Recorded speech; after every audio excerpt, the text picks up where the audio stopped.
자, 안녕하세요. 오늘 이 시간에는요, 지난번 영상에서 제가 고등학교 문과에서 중요한 동사 찾기에 대해서 잠깐 설명을 드렸었는데요. 오늘 이 시간에는 문법과는 좀 다른 독해 문제, 여러분들이 이제 모의고사 문제를 해결한다거나, 이건 뭐 비단 고등학교 1학년 학생들만 해당하는 게 아니라 고등학교 3학년이 돼서 이제 수능을 되게 진지하게 준비해야 되는 고3 학생들에게도 정말 필요한 영상이라고 생각이 되는데요. 바로 빈칸 추론. 빈칸 추론 같은 경우에는 학교 내신 문제도 되게 많이 나오고요. 그 다음에 수능 문제에서는 이게 내문학에서 출제가 되기 때문에 정말 중요한 파트고요. 기본적으로 이 빈칸 추론 문제를 정복하지 않고서는 수능에서 좋은 점수를 받는 걸 기대하기는 사실 쉬운 문제가 아니죠. 다만 이 빈칸 추론 문제들을 과연 어떤 식으로 접근해야 될 거냐, 그리고 얘는 과연 어느 포인트를 찍어서 해야 될 거냐, 우리가 봐야 될 거냐, 이런 부분에 있어서 학생들이 좀 어려워하는 부분들이 있기 때문에 그런 부분을 조금 도와드리고자 빈칸 추론의 기본적인 개념들, 그리고 어떤 부분에 집중해야 될 거냐, 저는 그걸 이제 개념어 패러프레이징이라고 설명하는데요. 이 부분과 두 번째, 학생들이 문제를 풀 때 가장 간과하기 쉬운 부분, 바로 플랜 B를 생각하자라고 하는 이 두 개의 부분을 가지고 설명을 드리도록 하겠습니다. 자, 첫 번째, 우리가 바로 빈칸 추론. 빈칸 추론이란 과연 뭐냐라고 얘기했을 때, 보통 이제 빈칸 추론이라고 하는 건 그냥 어려운 문제다라고 생각을 하시고요. 내신 대비를 이제 중점으로 하는 1학년 학생들 같은 경우에는 외우면 해결되지 않느냐, 이런 생각을 가지고 계시기 때문에 빈칸 추론 문제가 과연 어떤 식으로 접근해야 되는지에 대해서 조금씩은 오해들이 있을 수도 있고, 그 다음에 어떤지 잘 혼돈이 오실 수 있는데요. 저는 기본적으로 이 빈칸 추론이라고 하는 건 주제 찾기랑 똑같다라고 생각하시면 된다고 생각합니다. 다시 말하자면 우리가 여러분들이 이제 문제를 풀 때 사실 통으로 된 영어 지문을 우리가 가져다 놔도 얘가 무슨 말하는지 사실 쉬운 일이 아니거든요. 그렇죠? 그래서 제가 영어 지문 학생들한테 읽어보라고 하면 무슨 말인지 모르겠어요 라는 질문들을 대답 가장 많이 받게 되는데, 사실 빈칸 추론 문제라고 하는 건 그 영어 지문, 우리가 그냥 봐도 잘 모르는 이 영어 지문들에서 빈칸을 뚫어놓고 여기 뭐가 들어갈 거냐를 묻는 문제이기 때문에 당연히 학생들 입장에서는 얘 도대체 어떻게 하라는 거야? 라는 생각을 가지실 가능성이 상당히 높아죠. 근데 이게 뒤집어 얘기를 하면 그냥 저도 모르는 지문의 내용들을요, 빈칸까지 뚫어가면서 우리한테 그 들어갈 내용을 찾으라고 얘기를 한다는 건 이게 그래서 정말 가장 중요한 핵심 개념, 다시 말하면 주제가 아니라면 실제로 풀어내는 건 거의 불가능하겠죠. 따라서 이 빈칸 추론 문제라고 하는 건 그냥 주제를 찾는 문제라고 생각하시면 됩니다. 물론 그냥 주제를 찾는 문제와 조금 다르긴 하지만 기본적인 컨셉은 바로 똑같다라는 거죠.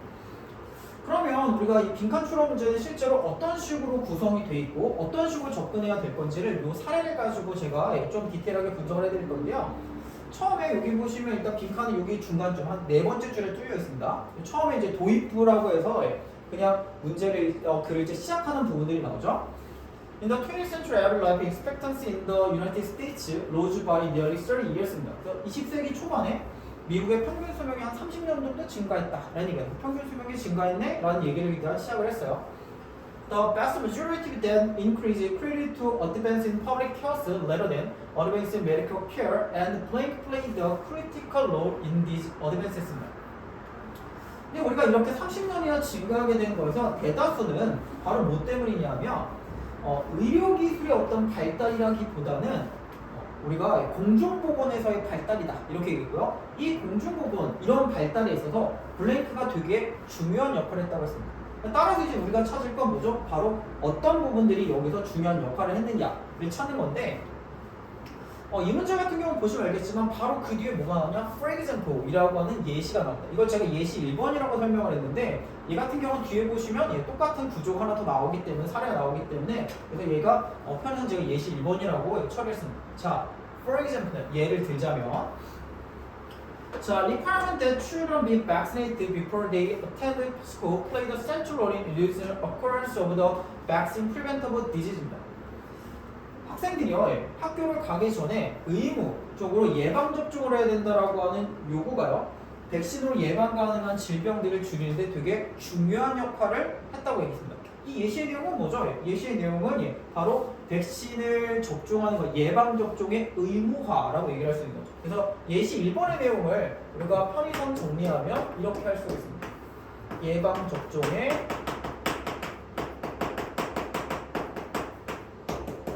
의무화라고 설명이 가능한 거죠.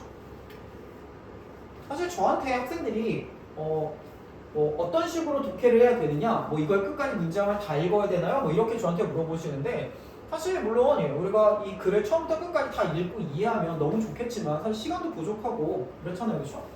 네, 그럴 경우에는 우리가 어떤 식으로 문제를 접근하시면 되냐면 여기 일단 예방접종 얘기를 해줬잖아요, 그렇죠? 예방접종 의무. 딱 여기까지 이해되시면 그 밑에 있는 부분 제가 여기는 이제 붉은 표시로 글씨를 표시했지만 뒤에 보면 스몰박스나 폴리오 이게 질병의 이름들이거든요. 얘네들은 사실 우리가 굳이 빡세게 해석할 필요 없는 거죠. 왜냐하면 얘는 어차피 이 얘기를 해줄 거거든요. 예방접종을 통해서 백신으로 예방이 가능한 질병들을 많이 줄어들었다 이런 얘기를 어차피 해줄 거기 때문에 얘는 그렇게 열심히 읽을 필요가 없어요. 실제로 여기를 보면 스몰박스 천연두잖아요, 그렇죠? 이게 전 세계적으로 제거됐다고 얘기를 했는데 미지로 홍역이고요. 이런 애들이 제거됐다라고 하면 질병의 인들이 쭉 나오기 때문에 굳이 이 부분은 해석하지 않고 넘어가도 된다는 거죠. 자, 그 다음에 제가 예시 2번이라고 이제 표시한 부분에 likewise가 있거든요. likewise는 마찬가지로라고 하는 건 앞에 있는 내용과 비슷한 개념을 설명할 거라는 거죠. 여기를 보시면 Following the introduction of the extensive vehicle and roadway safety law starting in the mid-1960s, the number of highway deaths decreased from roughly 41,000 in 1960s to 42,000 in 2000입니다. 밑에 있는 거 이제 굳이 해석하지 않아도 되는데요. 마찬가지로 1960년대부터 시작해가지고요. 광범위한 자동차 그리고 도로교통안전법률의 도입 이후에 차량 사고로 죽는 사람의 숫자가 5만 1,000명에서 4만 2,000명으로 줄어들었다는 거죠. 뭐 뒷간에 있는 내용들은 자동차를 사용하는 비율은 엄청나게 늘어났지만 실질적인 사망자의 수는 감소했다는 얘기인데요. 두 번째 같은 경우에는 예시 2번의 내용은 그러면 우리가 어떤 식으로 정리가 가능할 거냐? 1번이 예방접종의 의무화라고 한다면 두 번째는 뭐죠? 교통안전법의 도입으로 정리가 가능한 거죠.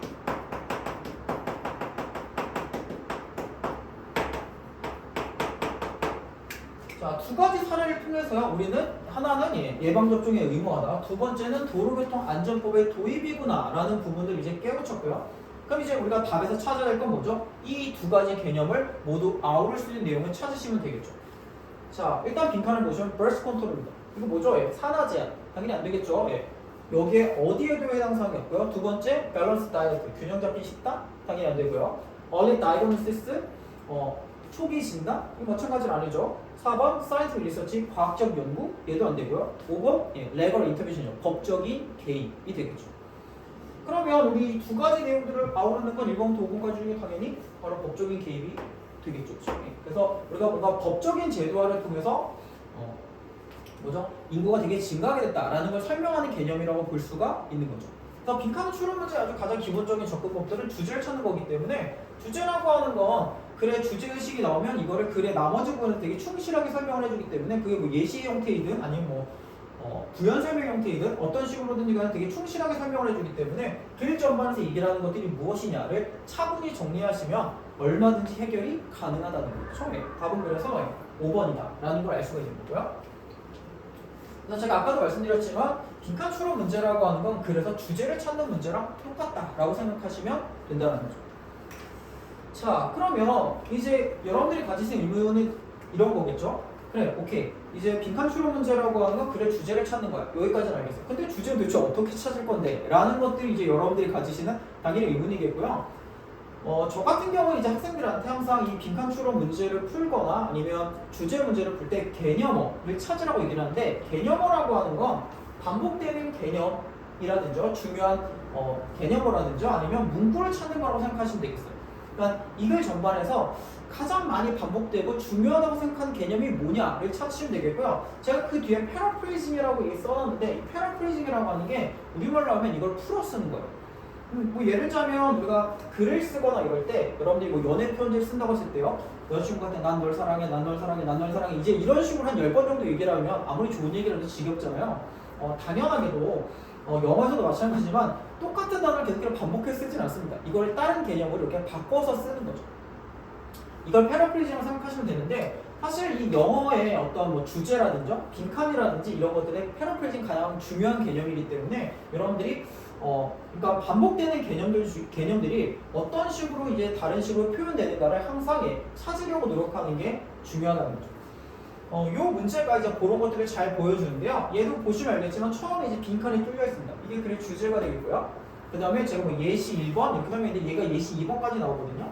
또 그 예시들을 보면 이 빈칸 추론이라고 하는 것들이 어떤 식으로 접근이 되는가, 그리고 개념을 하는 게 뭔지에 대한 개념을 조금 더 쉽게 이해하실 수 있을 겁니다. 자, 일단 볼게요.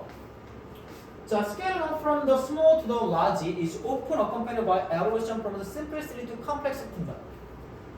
자, 작은 것에서요, 큰 것으로의 어떤 발전, 그러니까 크기가 커진다라고 하는 게 보통 뭘 수반하냐 하면 단순한 것에서 복잡한 것으로의 진화를 수반하게 된다. 쉽게 얘기하면 덩치가 커지게 되면 단순한 것에서 복잡하게 된다. 쉽게 얘기하면 뭐 1층 집을 짓는 거랑 10층 집을 짓는 건 당연히 10층 집을 짓는 게 크기도 커지지만 더 복잡해지겠죠. 일단 이런 걸 설명하는 개념이고요. 블랭크입니다.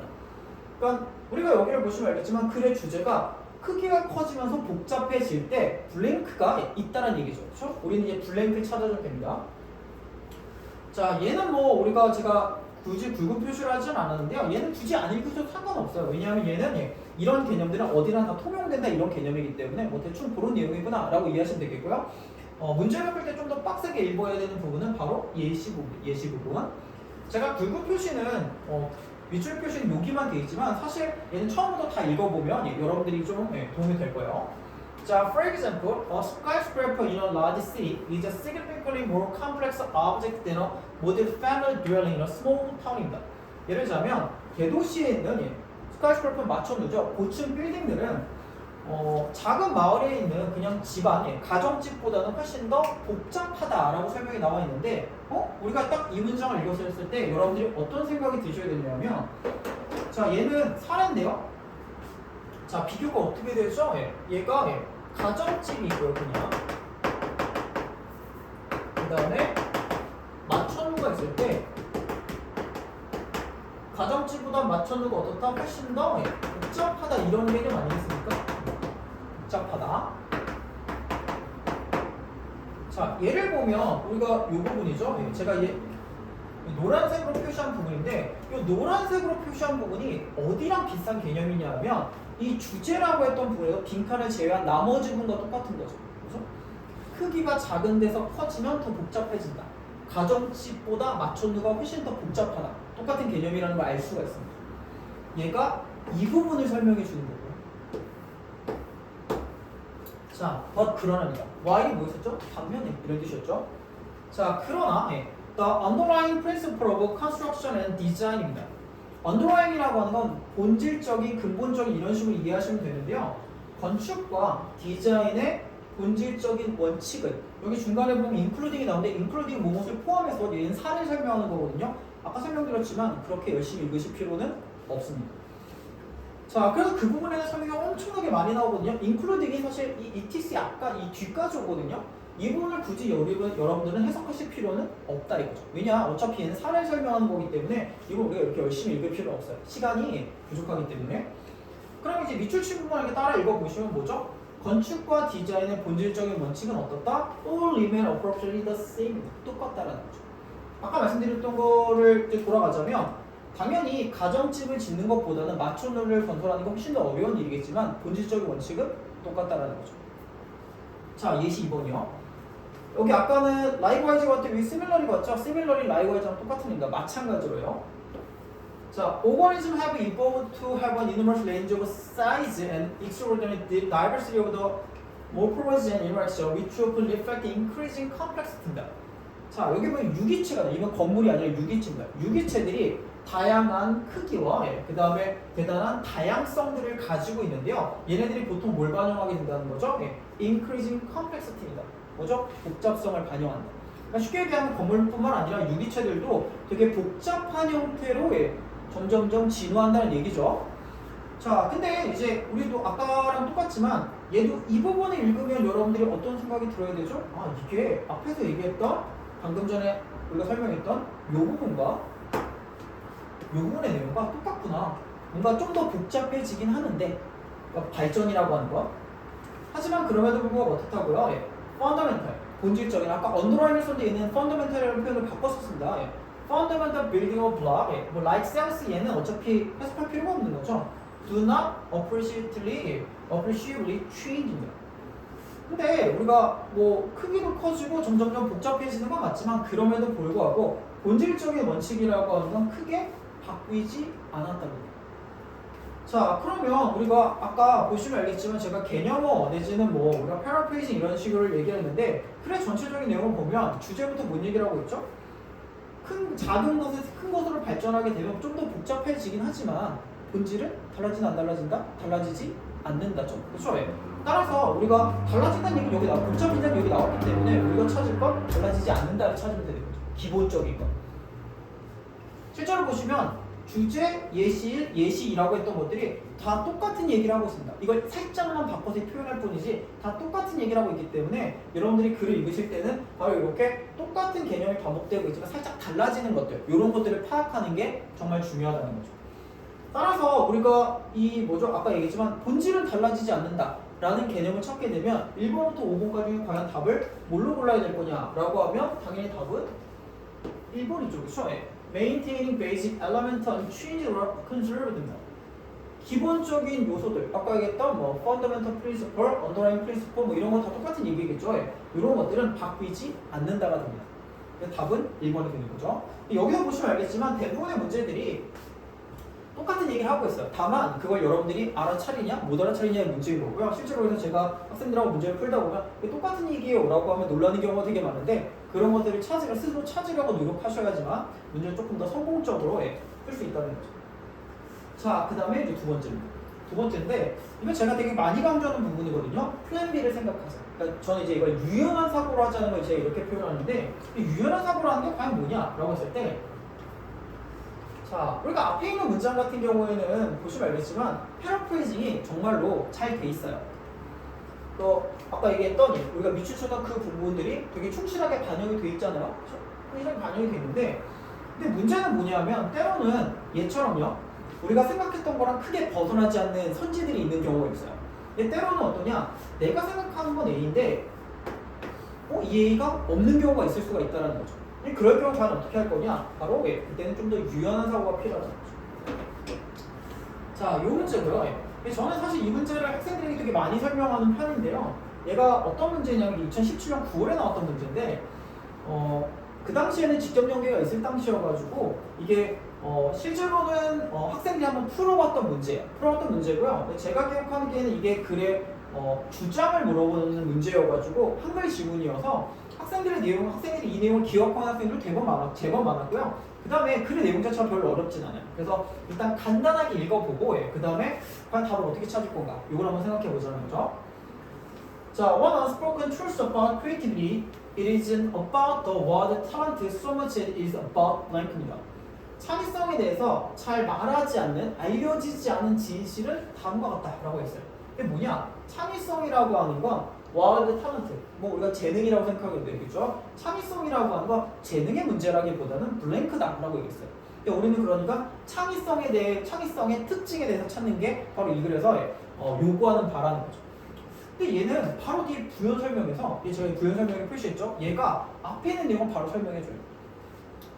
To find a few ideas that work, you need to try a lot that don't입니다. 너가 효과가 있는 아이디어를 찾으려면 쉽게 얘기하면 성공을 하기 위해서는 어떻게 되느냐? 효과가 없는 많은 것들을 찾을 필요가 있다는 거죠. 쉽게 얘기하면 성공을 이루기 위해서는 아주 많은 실패가 필요하다. 이런 개념이죠. 자, 이죠 pure numbers game입니다. 숫자 게임이라는 거죠. 자, genius don't necessarily have a higher success rate than other creators. They simply do more and do a range of different things입니다. 천재라고 하는 애들이 일반적인 다른 애들보다 훨씬 더 성공률이 높은 게 아니야. 그러니까 얘네 성공률이 높아가지고 천재라고 불리는 게 아니라 얘네는 그냥 더 많이 할 뿐이에요. 더 많이 하다 보니까 쉽게 얘기하면 많은 시도를 하고 많은 삽질들을 하다 보니까 그 중에서 얻어 걸리는 것도 있다. 이런 개념으로 이해하시면 되는 거죠. 여기 뒤에까지만 읽어보시면 이제 거의 다 해결이 되는데요. It's impossible to generate a lot of good idea without also generating a lot of bad ideas입니다. 아까랑 똑같은 개념이죠. 많은 잘못된 아이디어, 그러니까 잘못된 거, 나쁜 아이디어를 만들어내지 않고서는요, 굿 아이디어를 만들어내는 건 불가능하다죠. 쉽게 얘기하면 실패를 많이 해요. 성공을 한다는 얘기죠. 처음에. 또 이 글의 내용은 뭐냐? 성공하려면, 창의력이라면 어떻게 된다고요? 실패를 많이 해봐야 된다. 이 개념. 사실 이 문제를 읽었을 때 뭐 보시면 알겠지만 이게 원래는 EBS 연계교재에 있는 지문이기도 했지만 사실 그게 기억이 안 나는 친구라고 해도 이 내용이 뭔지 모르는 친구 당연히 없었어요. 그러니까 대부분의 이 문제를 풀어본 학생들은 얘는 무슨 내용인지 전부 다 알고 있었다 이거죠. 여러분들도 바로 개념이 잡히시잖아요. 그렇죠? 많이 실패를 해봐야 되는구나. 많이 시도를 해봐야 되는구나. 라는 거를 이제 우리가 알고 있는데 여긴 뭐죠? 많은 시도. 이제 이런 개념들 여러분들 이제 머릿속에 생각할 수가 있는데 실제로 이 문제의 정답률은 50%를 정도밖에 안 돼요. 그러니까 2명 중에 1명은 틀렸다는 얘기인데 당연히 의아하죠? 이게 그렇게 많이 틀린 문제인가? 라는 생각이 들 텐데요. 이 문제는 뭐냐? 여기를 보는 순간, 보기를 볼 순간 아실 수가 있겠죠. 우리가 얘기를 할 건 많은 시도. 많은 시도인데 과연 많은 시도에 해당하는 개념이 과연 뭐겠냐 이거죠. 그렇죠? 근데 대부분 학생들이 이제 이 보기에서 이제 나가 떨어지게 된 거죠. 많은 시도라는 개념들은 머릿속에 잡혀 있는데 과연 내가 생각하는 많은 시도라는 개념이 이 중에 어디에도 없다라는 거죠. 내가 생각했던 내 마음속에는 얘는 A네 라고 하는 개념이 좀 더 명확하게 박혀 있을수록 이 문제는 풀기가 좀 더 어려워지는 거죠. 왜냐하면 그걸 대체할 만한 게 잘 생각이 안 나고 이럴 때는 우리가 좀 더 유연하게 생각해야 됩니다. 그러니까 많은 시도를 대체할 수 있는 게 뭘까? 그러니까 많이 시도해보고 많이 해본다는 거랑 관련되는 게 뭘까를 생각하면 1번부터 5번까지 중에서 뭐다? 4번이다 라는 걸 알 수 있죠. 생산성. 생산성이 뭐죠? 남들보다 많이 만들어내는 거죠. 그렇죠? 그래서 남들보다 좀 더 많은 걸 해보게 되면 좀 더 쉽게 성공할 수 있다, 많이 성공할 수 있다 이런 개념이라고 이해하시면 되는 거죠. 실제로 우리가 이 빈칸 문제를 풀다 보면 물론 글의 내용을 이해했지만 문제를 제대로 글의 내용을 이해했지만 문제를 못 풀겠어요 라고 하는 친구들이 있는데 물론 그 친구들 중에서 글의 내용을 제대로 이해 못한 친구도 있지만 실제로는 이런 경우처럼요 글의 내용을 완벽하게 이해했지만 답은 모르지 못하는 그런 경우들이 있거든요. 그런 문제들은 바로 어디 생기냐? 바로 여기서 생긴다는 거죠. 좀 더 유연한 사고를 가지지 못하기 때문에 내가 생각했던 답 위에는 없는데 이렇게 되는 거죠. 그렇죠? 그래서 그런 식의 문제들을 조금 더 유연하게 생각해 주시면 문제를 좀 더 성공적으로 해결이 가능하다는 거죠. 물론 빈칸처럼 문제를 접근하는 방식들이 이것 말고 되게 여러 가지도 있겠죠. 그렇죠? 하지만 저는 일단 지금 당장 여러분들 좀 더 유용하고 그 다음에 좀 더 필요하다고 생각하는 분들 설명을 했거든요. 물론 다음번에는요 이보다 좀 더 어려운 부분을 가지고 설명을 드릴 텐데 일단은 대부분의 문제는 이런 정도만 잘 담아두셔도 마음속에 염두에 두셔도 해결이 가능하기 때문에 이런 정도를 생각해 보시고 한번 문제를 해결해 보시면 좀 더 정답률이 올라간다라는 걸 체감하시게 될 겁니다. 일단 오늘은 수고하셨습니다.